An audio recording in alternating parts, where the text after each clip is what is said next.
Well, it's definitely been a very cloudy and a mild day across all of southeast Louisiana. And in fact, some of us even tapped into a little bit of some light shower activity here too. And speaking of showers, WDSU first warning Doppler weather radar picking up on some of those very light isolated showers.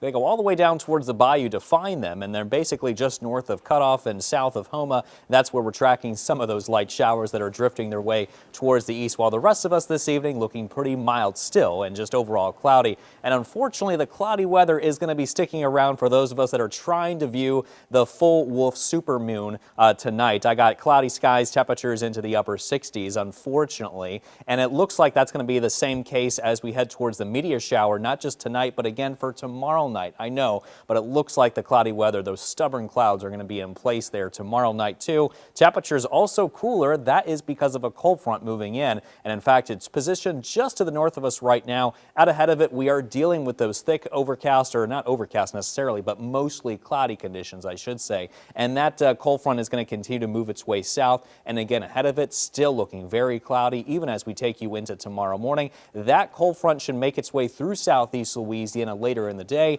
And then behind it, we're just going to be looking at some drier and cooler weather conditions. But it looks like those cloudy skies will return as early as Sunday morning. And it looks like the cloudy weather will stick around through at least late Sunday morning. But as we head towards later in the day Sunday, I do expect the majority of those clouds that we see there to continue to filter out. We should be in much nicer conditions by that point. Rain chances at 0% tomorrow. That will continue through Tuesday. They could pick up slightly by around midweek, and there's a reason for that here in a second. I'll show you. But drought monitor index not looking too great, still looking abnormally dry across the area, so we really could use the rain around here. And unfortunately, like I just showed you, I don't have very high rain chances coming up in the near future, because on the backside of this cold front, not only is it going to get cool, but high pressure is going to be building in. That's the reason why conditions will stay pretty dry over the coming days. But you notice that cool spell doesn't last too long. We got a south wind coming up from the Gulf. That's going to really help warm up our temperatures as early as Tuesday especially, and then that pattern will continue all the way through Wednesday, and again as we head into Thursday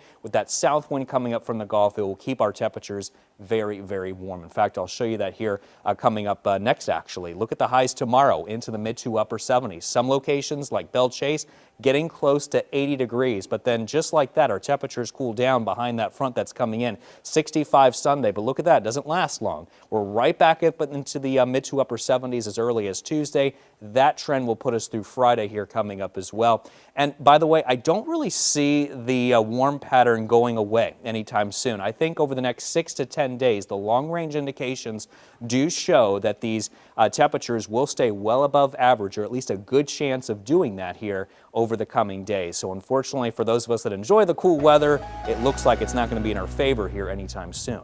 But that's a look at your WDSU first warning 7-day forecast, looking at those highs dropping to the 60s Sunday, then again right back into the 70s Monday, and especially Tuesday getting right back up into those mid to even upper 70s. I think our next best chance of rain probably will come sometime between Thursday and again on Friday.